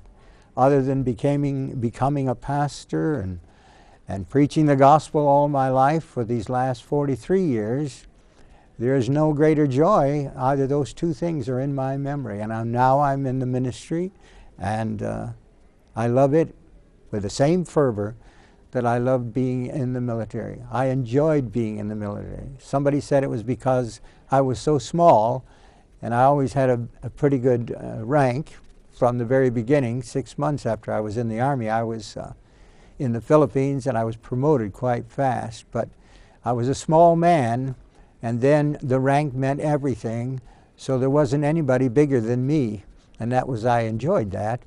But I'm sure it's not that way today. But it was some great memories, and I cannot remember bad ones. I know I received the Bronze Star, and I was telling my wife today, I really don't really remember the circumstances around me getting it. I had to read up, and it really doesn't say much. It just says for meritorious service, but it doesn't tell me what I did. At least I didn't run anyway, and that was a different thing. But I believe that would bring it up today. I'm doing that which I enjoy immensely. I enjoy ministering to the people of God. I enjoy spreading the gospel of God, and I'll continue it till God takes me home. That's about the story of my life. My name is Sachiko Rose Parks, and I came to America 1953, December, Christmas Eve. Before the war, everything tradition, and have to follow the parent guiding, what I say, how to eat, everything, mannerism, everything. My family is 27 generation, very old, so keep that way. So everything, go outside, breathing, you know. So everything have to be watching parents' eyes. My family is pretty strict, all samurai race. So, the life in Japan, that time World War II, so Japan was very poor. Always fight for food to growing up. World War II finished, and the American soldier came, everybody hiding, scared to death. But I have worked for Japanese company, so I have to front, and the men is all hiding. So, and starting sign language to communicate American soldier to operate a building or something. So I met my husband. He is very young and skinny and small. So not scared, so I can able to talk. Yeah, he asked me to dance. No, I don't know what is dance. Dance means the Japanese, traditional dance. That's what I know. But the men and women dance together. Then he teach me and many different strange things, but wonderful. Completely different in Japan. So and keep talking, and starting, and our love is growing. Very difficult to marry, but 1946, first and American and the Japanese marry. And first we try to marry. There are many kind of problems. Both sides of family and the government, but all go through. But finally marry. Now, 63 years our marriage. And America is wonderful.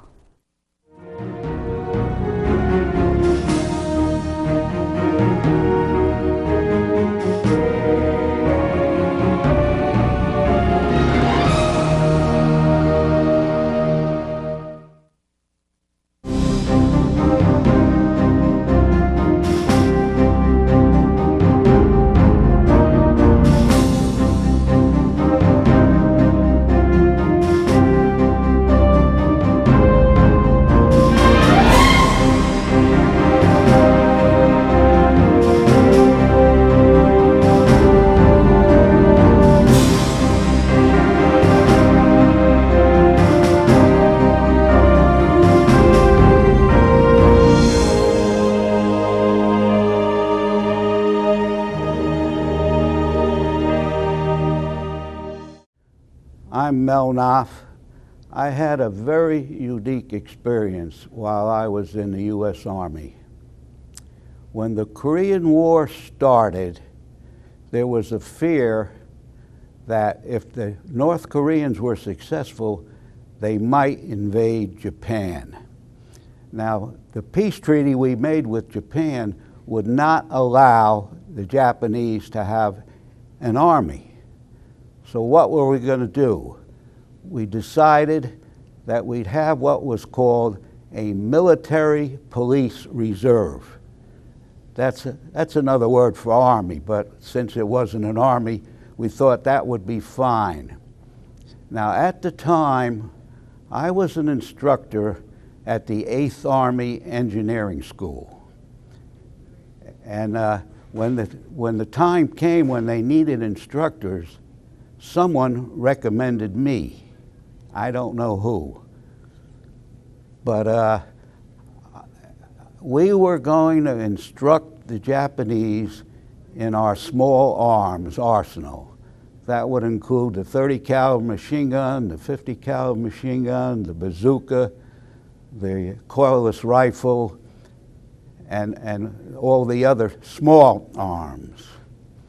So what happened was they got 100,000 Japanese to volunteer for this program. Now, some of them were actually World War II veterans of the Japanese Army. And they were brought in, and we had a group that was supposed to instruct them.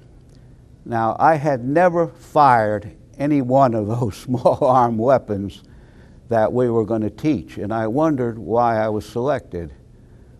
But I was told by my sergeant, he said, if the man is there, the job will be done. And to this day, I still believe that. So they came, and they couldn't speak English, and we couldn't speak Japanese. So we had to work through interpreters. And believe it or not, it really worked out. In a period of about 6 months, we trained 100,000 guys that would have been battle ready. And to prove our point, we took them to the rifle range just to see how well they would do with the American weapons. Well, believe it or not, they did better than we did. That's how good that was. Now, luckily, we never had to use them. And I can tell you one of the reasons why we never had to use these guys. When the North Koreans came across the border, we were very worried because we had very few troops in Japan, and the South Korean army was almost nothing. So we got a group of guys together who were demolition experts, and we sent them into Korea to blow the major bridges. Two of those guys were very good friends of mine. One's name was Haswell, and the other was Roberts. They went in to Korea, blew the bridges, and just think, you can't tell a North Korean from a South Korean. So they were in constant jeopardy, but they stuck it out, and blew a great many of the bridges. And this is why, or one of the reasons why, we were able to hold the Pusan perimeter. Those of you who know something about history, we had a small little corner of Korea that we actually held, and because we held it, that's where MacArthur was able to do the Incheon invasion and circle the North Koreans and turn that war all the way around. So I think I feel good about sharing that with everyone. Thank you.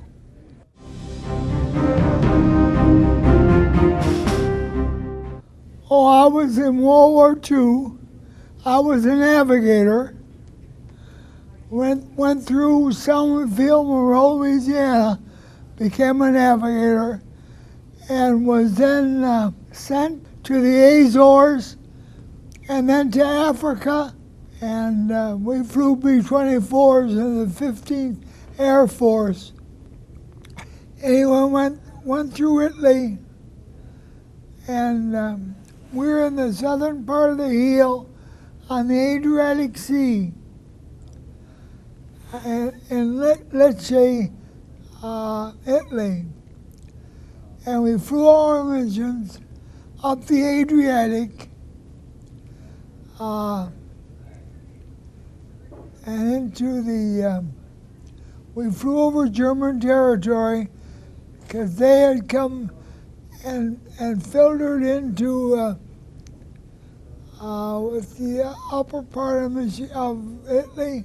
We flew up there and performed all our missions.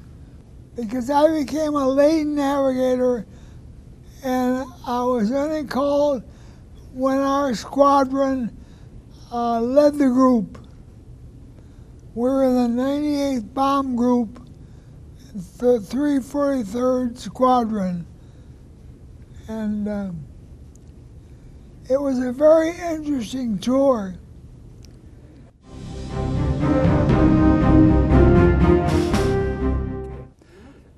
I'm Eldon Funk. I served in the Navy in World War II on the USS Hilbert, a destroyer escort in anti-submarine warfare, and we spent 20 months in the Pacific from Saipan, Incheon, Palu, and 7 or 8 other locations. And we were operating in the liberation of the Philippines when World War II ended. And we had the pleasure of going into Tokyo Bay a couple days after the Missouri and anchored there for 2 weeks before we headed back to the good old United States. But the worst thing that I ever went through was the typhoon off Okinawa. We lost 3 destroyers, and somewhere I heard the number 800 men, but I think it was more like 1,200. 3 destroyers capsized. The winds were about 135 miles an hour, and the waves were 50, 60 feet high, but we were fortunate we didn't run out of fuel, and we could go through the waves rather than being rolled. We only rolled 67 degrees, and we were designed for 70, so I blessed the Hilbert many times that day. I was on on a destroyer escort, and our main job was to be searching out in front of all the other fighting ships and a lot of the supply things, the tankers and supply ships. So we were strictly anti-submarine warfare. I mean, I was a soundman. I used to call them ping jockeys, but so you send out a signal and you wait for a little echo, and if you're really good at it, you can tell the speed of the sub and which way it's going and so on. And then we'd circle and try to drop depth charge on them. So, but I think the only thing we ever sunk was a 2-man sub out of Ulithi, which was the home base that we operated out of.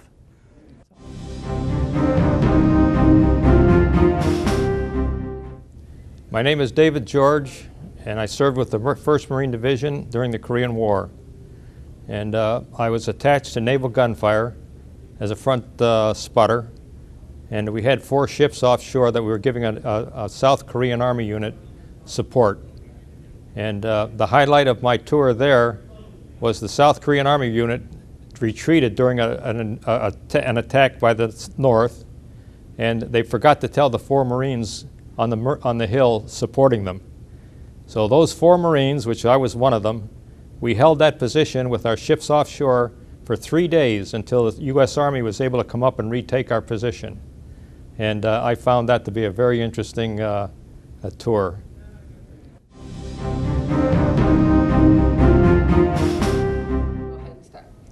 My name is James E. Karkner. I was in the United States Navy from 1959 to 63, and I was a boiler operator. I've been, the first tour of duty was 9 months in the Pacific on a troop carrier carrying 1,800 combat-ready Marines, and we transferred Marines for 9 months, came back stateside, went back 6 more months, came back and went down on the Cuban crisis, where we stayed for the duration of that, and then came back to San Diego, and I was discharged.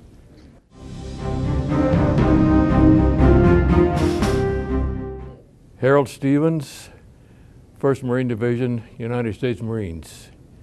I was stationed over in the Solomon Islands for a while. I didn't fight in the Solomons, but we were stationed there. My one and only campaign was the Okinawa campaign. And I was on that island for 7 months, and it could be considered a slaughterhouse. I guess everybody's heard that by now. I was in the 17th Marines, which was a supply outfit, among other things. They would extract troops from us to fill in casualties on the front lines, things like that. And I had more to do with kamikaze attacks than anything else. In fact, on the big April the 6th raid of 1945, they came in from all points of the compass that day, and they were flying all over the place, heading for the ships, not the troops. And we had one shot down right over our heads, and it was falling right on us, me and 2 or 3 other guys. And it just took a twist and veered away and crashed about 100 feet away in the water. And that was the closest I came. About less than 2 minutes later, the tail was sticking up on that plane. Less than 2 minutes later, another kamikaze was shot down right over us. And it crashed in the water about 300 yards away. So there were 2 planes, Japanese planes, I imagine was an unusual sight then, offshore in the same battle with the tail sticking out of the water about 10 feet. So we had incidents of close calls from bombs. We had at night the high-flying Japanese bombers would come over and plaster the airfields, Kadena and Yantan. We were almost between them, so we had a little experience there. And that's when I found out bombs didn't always scream down like you see in the terrorized civilians in the movies. You could hear a swishing sound as they fell. So we moved to 3 or 4 different locations, and there was always aerial warfare. We were unloading a ship one time, and a kamikaze come screaming over and dropped a bomb, and it fell, on the starboard side of the ship, which is the right side, and we were working on the left side, unloading gasoline. But it fell in the water, and the plane took off, and I think it was later shot down. Somebody said something about it, it was shot down. So anyhow, that was another close call. Then we, as I say, every place we encamped along that island there was always aerial warfare going on because there were so many planes coming along and plastering the ships out there. The invasion fleet was still out there. The troop ships were empty, they were gone, but it was all kinds of supply ships and a few battleships and things like that. So we went on through the island like that until we were there when the war was over. And they dropped a bomb on Japan, which was about 350 miles away from us at the time. And I haven't run into a man yet that wasn't happy when that bomb was dropped. Otherwise, we would have been probably slaughtered going into Japan. So we went up to North China, Tencin, China, just near Peking. And we were set up there for anything in our barracks. We had an old Japanese barracks that we moved into. We went there to round up the Japanese and put them aboard ships and send them back home. So we had incidents there where the communists would raid us, our ammunition dumps and things like that, and we were security on trains at times, running between Tencin and Peking, and they were getting shot at. The guards were sitting outside on top of coal cars and things like that, so we had to always put the guards inside to protect them.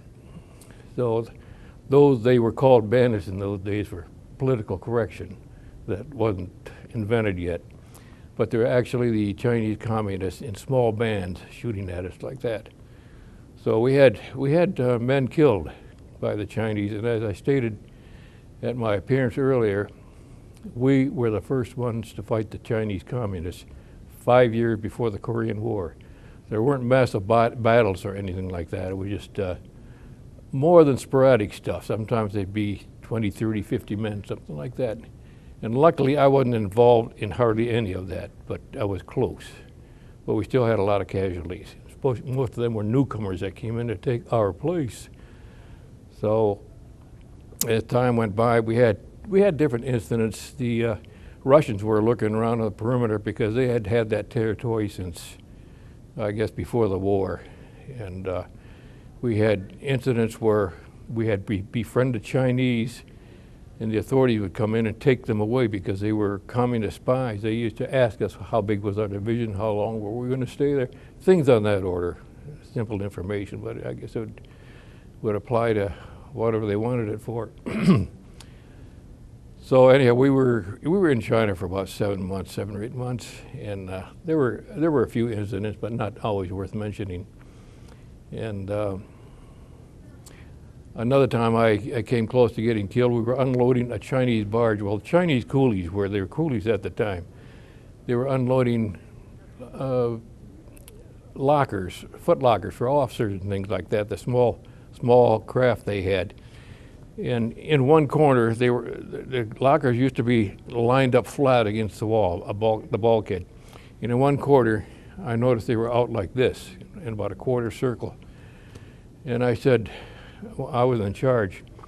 And one of the boys said, should we just knock it down? I said, no. I said, wait a minute. I didn't say the word, but it just looked funny to me. So we took it down at one end, and there were 2 exposed artillery shells back there that were armed and set.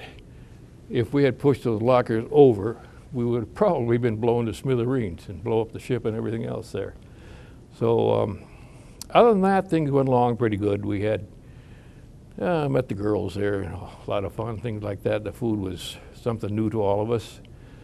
So anyway, we came time to go home. We had new recruits coming in, and a lot of those kids, like I say, saw action afterwards from the so-called bandits, which were really communist Chinese soldiers there in roving bands and so forth, because it wasn't organized with Chiang Kai-shek yet. So we were glad to get out of there. We got on our ship and came back home, and thank God we did get home. So that's the extent of my time over there. I joined the Navy when I was 17. And I was in the Army in 1952 to 54. I was in the 106th Division Infantry when we went overseas in November in 1944. I was in the Navy. I entered the Navy and enlisted in March of 44. Discharged May of 46. I was on an APA, that's an amphibious personal auxiliary ship. I was in the invasion of Iwo Jima at 17. After high school, I was going to college, and one day I came home and I had a letter from President Truman. Saw the American flag flying there, and I was on a small gunboat that was able to go right into up to the beach. So we went up to the beach, or close to it, with all of our guns and rockets. It was listed as the smallest ship in the Navy, ocean-going ship. And I took the bus over to Fort Wayne and in Detroit, and then after sitting there for about 10 or 12 hours waiting, I got on a bus to Fort Custer in Battle Creek. It was Halloween night when we went to New York, getting ready to get on a ship to go overseas when they found out there was a couple of submarines out there, so they brought us all back into Boston. I saw a lot of people go down, and I saw airplanes go down, and it was quite an experience. We took in troops such as the Seabees.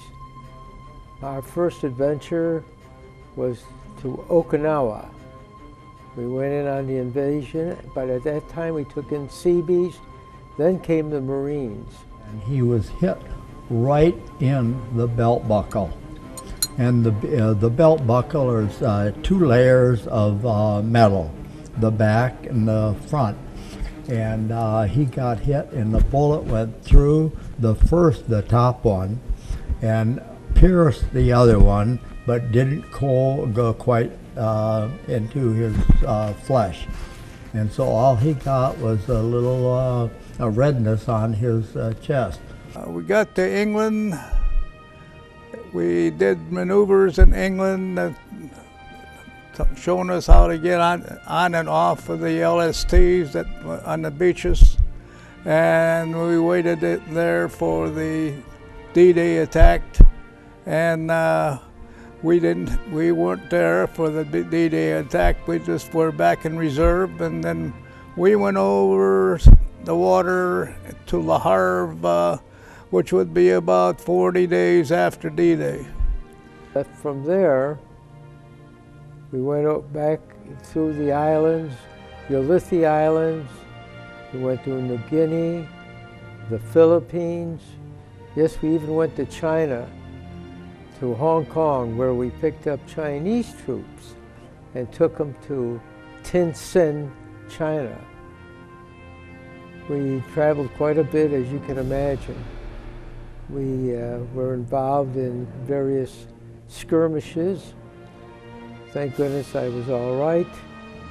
I was considered a pharmacist mate 3rd class when I was on ship. And I always thought the war was fought on a straight line, the 38th parallel, and we were driving, and of course the trucks had no tops on them, and we got to a sign that said 38th parallel, and I started saying to the driver, you know, hey, we're going too far, but really ended up being about a place called Kumwa Valley, and it was about 40 miles north of the 38th parallel, as far north as we could be, and I was in the artillery, and all we did is shoot. There it was very exciting.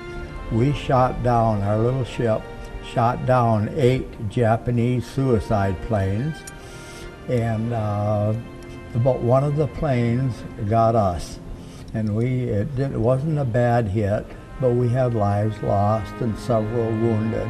The war ended when I was still home, so it wasn't too bad. It was bad, but it wasn't too bad. So that's about what. It wasn't long. I was only over there 9 months, and but it was it was an experience.